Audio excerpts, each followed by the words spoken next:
కేటీఆర్ సార్కు ఫ్యాన్స్ చాలా మంది ఉన్నారని మనందరికీ తెలుసు.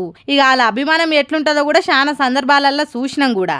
అట్లనే సిరిసిల్లల కేటీఆర్ ఫోటో పెట్టుకొని ఒక అన్న షాయి బండి నడుపుకుంటా కాలం ఎలా తీసుకుంటుండు. మళ్ళీ సర్కారోళ్ళకి ఎందుకు కోపం వచ్చిందో గానీ పాపం ఆయన పరిస్థితి ఎంత అధ్వానం చేసిర్రో చూడుర్రి. కేటీఆర్ ఫోటో పెట్టుకున్న మెయిన్ కారణం కేటీఆర్ ఫోటో పెట్టుకున్న వాళ్ళ కనుమండిని అద్దకు మించి ఏం లేదు. ఎందుకు కేటీఆర్ నా ప్రేమ నా ఇష్టం, నాకు మా అన్న అనుకో. ఇది మరీ గింత దారుణం సిరిసిల్ల మొత్తం నాశనం అయిపోయింది. గరీబోడు బతకకుండా అవుతుంది. కానీ ఎత్తా వాళ్ళకి అధికారులకు ఇస్తారు. రోజు 300-400 ఇవ్వను. నాకు వేరే పని చేసేదా కాదు. మున్సిపాలిటీలో ఛాయ్ పెడతా, వాళ్ళకే కమిషనర్కి ఇస్తా, కలెక్టర్ గారికి రోజు ఒక ఛాయ్ ఇచ్చా. ఏం ఘోరమయ్యా ఇది.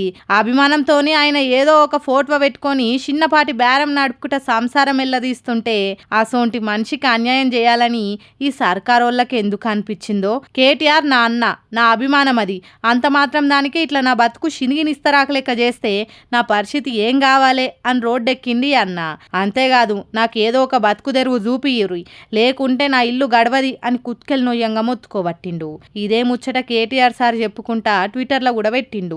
ఇక ఇది చూసినాక చాలా మంది ఆ అన్నకు జరిగిన అన్యాయాన్ని చూసి మస్తు బాధపడుతుర్రు. ఇంకా కొంతమంది అయితే కేటీఆర్ ను చూస్తే రేవంత్ రెడ్డి కొనుక్కుతున్నట్టుంది, అందుకే ఇట్లా చేస్తుండు. కానీ మీరు అట్లా చేస్తే హీరో కాదు, అట్టిగా మందిలా కమిడియన్ అవుతారు, చూసుకోర్రి అని నవ్వుకుంటుర్రు. ఎక్కిరిచ్చేటోళ్ళ ముందే బోర్ల పడ్డట్టు మళ్ళీ సర్కారు ఎందుకు ఇట్లా చేస్తుందో వాళ్ళకే తెలవాలే గాని అట్టిగా మందిలా ఆల పాతారని ఆల చేతులతోనే పలసగా చేసుకుంటుర్రుగా అని మాట్లాడుకుంటుర్రు. పాలిటిక్స్ ను బాగా ఫాలో అయ్యే పెద్ద మనుషులు.